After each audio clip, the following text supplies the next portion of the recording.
Let's face it, a lot of individuals hide behind their dislike of you because they are too scared to express it openly.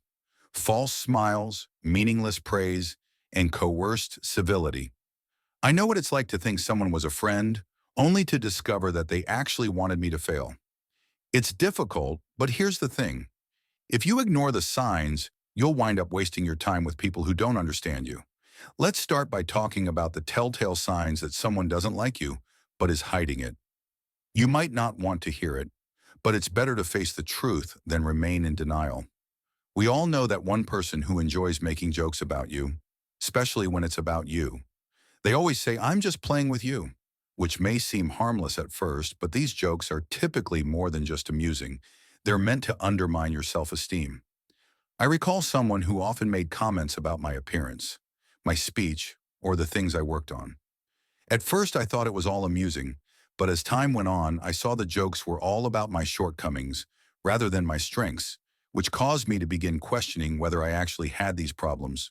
The harsh reality is that those who make fun of your imperfections aren't doing it out of love. Rather, they're trying to gauge how disrespectful you will be. It's a subtle way of saying they believe they're better than you, and since we've been taught to laugh it off, they get away with it. However, the thing is, there's nothing wrong with standing up for yourself when a joke goes too far. You should be around people who encourage you, rather than those who make fun of you just to make jokes. Genuine friends encourage you and help you develop. They don't need to make fun of your imperfections to make you feel good. We are inspired by your support to continue following Stoic Journey and to subscribe to the Stoic Mastery channel. Thank you. Let's get right to the main topic. Number 2. They give you compliments that feel like insults. You know, the kind that makes you feel bad about yourself in your head, even though it may seem nice at first. It's critical to recognize these signs and not allow people to treat you disrespectfully, even if it's passed off as humor or compliments.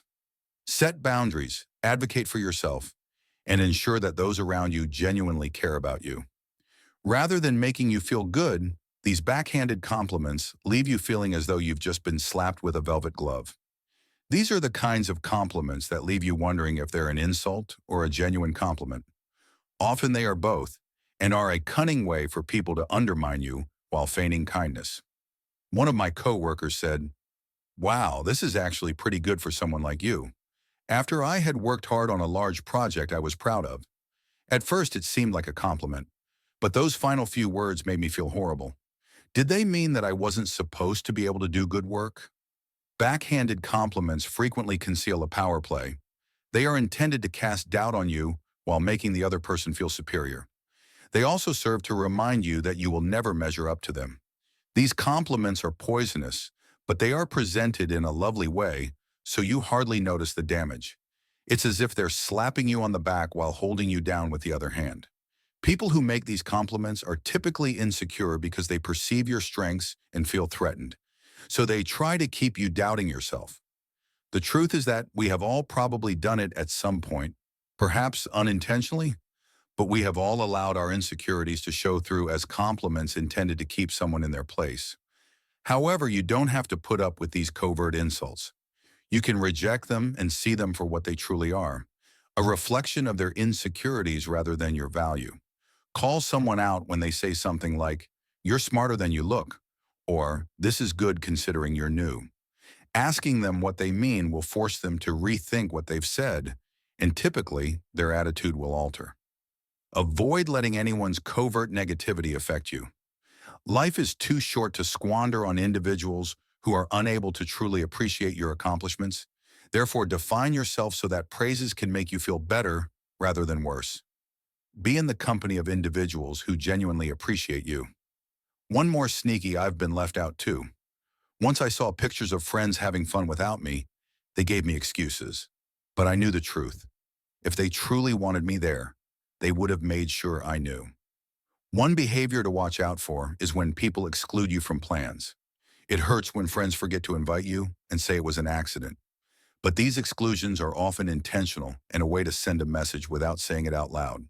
Exclusion isn't just thoughtlessness. It's deliberate. They don't want you there, but they don't have the guts to say it. Instead, they hope you'll quietly fade away.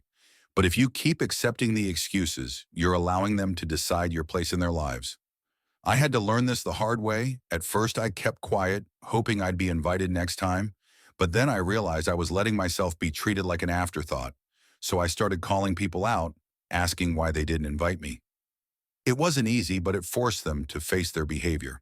Some got defensive, but the important thing was that I stopped letting them exclude me without saying anything.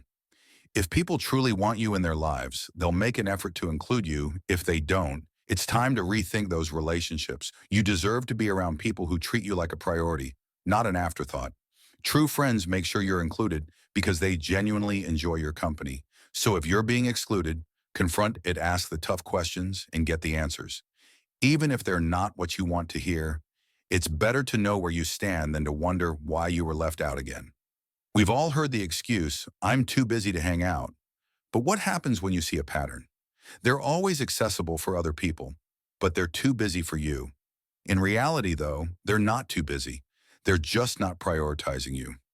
I've been in similar position before. I would ask a friend to hang out, but they would always have an explanation.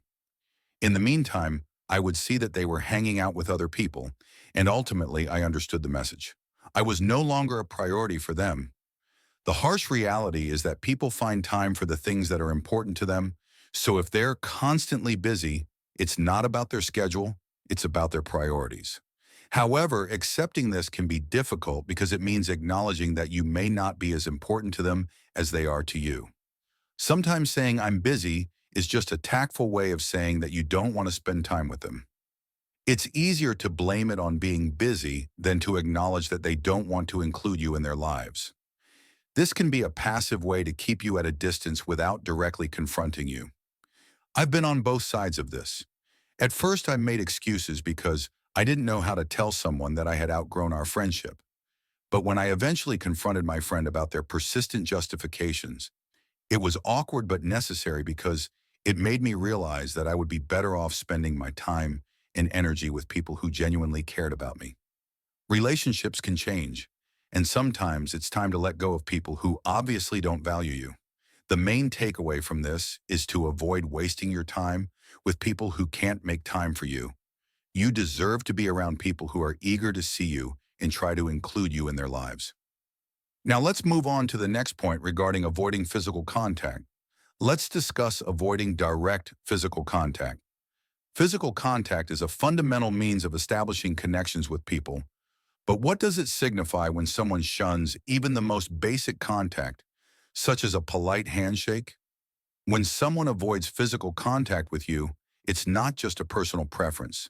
They may be uncomfortable with closeness, intimacy, or vulnerability. If they avoid touching you but are fine with others, it's a warning sign that something is amiss. I had a colleague who seemed to avoid me every time I offered a handshake or tried to be friendly. At first, I thought I was dreaming, but when I saw that they were warm and touchy with others, I realized it wasn't just a personality trait, it was intentional.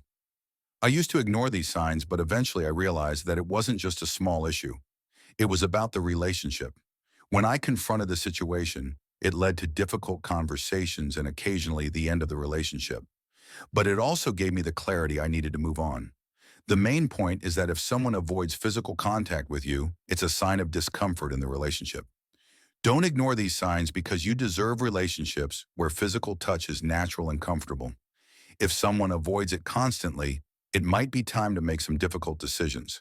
In either case, the message is clear. Pay attention to how people treat you. Don't settle for excuses or distance. You deserve better. When times get tough, you truly find who your true friends are.